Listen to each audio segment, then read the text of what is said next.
Hi everyone, so today I'm going to be discussing the truth about addiction. So what is addiction? Addiction is defined as either a physical or psychological, or both, dependence on something. Today I'm specifically going to be talking about drug addiction, but I want you to be aware that there are other types of addictions out there as well. So the three types of drugs are depressants, stimulants, and hallucinogens. Depressants, some of you might be familiar with, alcohol, barbiturates, opiates, heroin, those kind of thing. Stimulants include MDMA, cocaine, ecstasy, even nicotine and caffeine are considered a stimulant. And hallucinogens include, to my surprise, marijuana and LSD. So those are some of the basic drugs.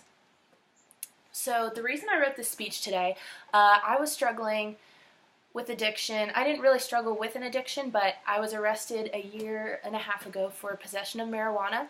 I was court-ordered to participate in counseling for addictions counseling, and I also was, through addictions counseling, required to attend 12 Narcotics Anonymous meetings. So I was a little bit afraid walking in because I had a totally uneducated view on what it meant to be an addict.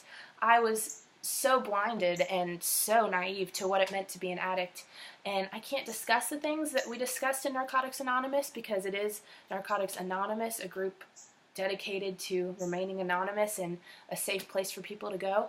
But what I can tell you is that the people are just like you and me, and they are so kind. All the people, they were just so open, and they wanted to make sure I was okay, and they wanted to help me.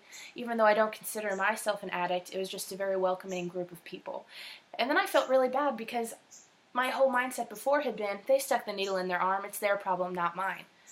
But why can't we shift our perspective to how about we help them instead of just blaming them and forgetting about them? So addiction in today's society is very relevant. There's a huge problem. 90% of addictions, they begin in your teenage years, which is terrifying. I mean, as a kid, you're about to start this drug or start doing this thing that could potentially impact the rest of your life. And that's just not okay. 1 in 10 people over the age of 12 are struggling with an addiction. That means 1 out of the 10 people you pass on the street could be struggling. And that's just really a scary fact. So there was a lot of experiments going on about what can I do to help. So one psychologist by the name Bruce Alexander, he actually conducted an experiment in the 1970s, and it was called Rat Park. And he actually took a rat cage, a small rat cage, and put a rat in. He had 2 types of water. One was regular water, and one was water that was laced with heroin. Every single time he put a rat in that cage, it killed itself, drank itself to death with the heroin water, every single time. So he thought, all right, I'm going to do something different. I'm going to create a rat oasis. I'm going to create Rat Park, and I'm going to put a bunch of toys in there, balls, tubes to run through, and other rats so they can run around and have sex all day. They can do whatever they want. They're going to have a great time in there. And then he put the laced water in and the regular water. Not a single rat in Rat Park killed itself or abused the water. Not a single rat.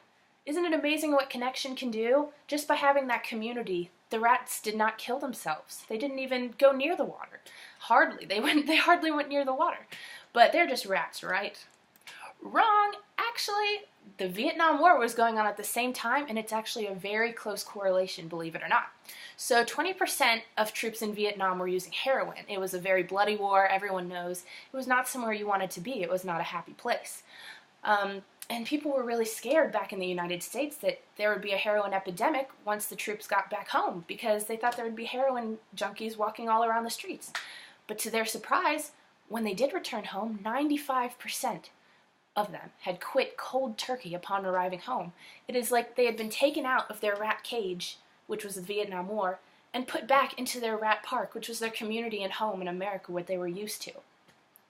So really, it's eye-opening that it's not the chemicals, it's your cage, it's who you surround yourself with. It's all about your connections. So how are we supposed to help? Addiction and disconnection, they go hand in hand.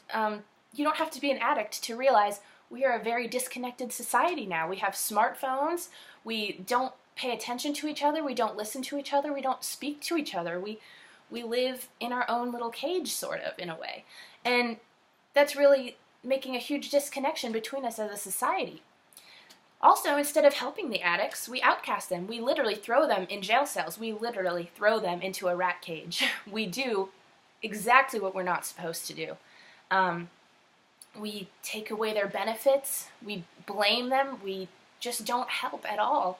And we need a society more like Rat Park instead of like Rat Cage, which is what we are right now. We need a society that can include them, that can try and help them, and not look at them as outcasts or people who don't deserve help or can't get over this, because they can't.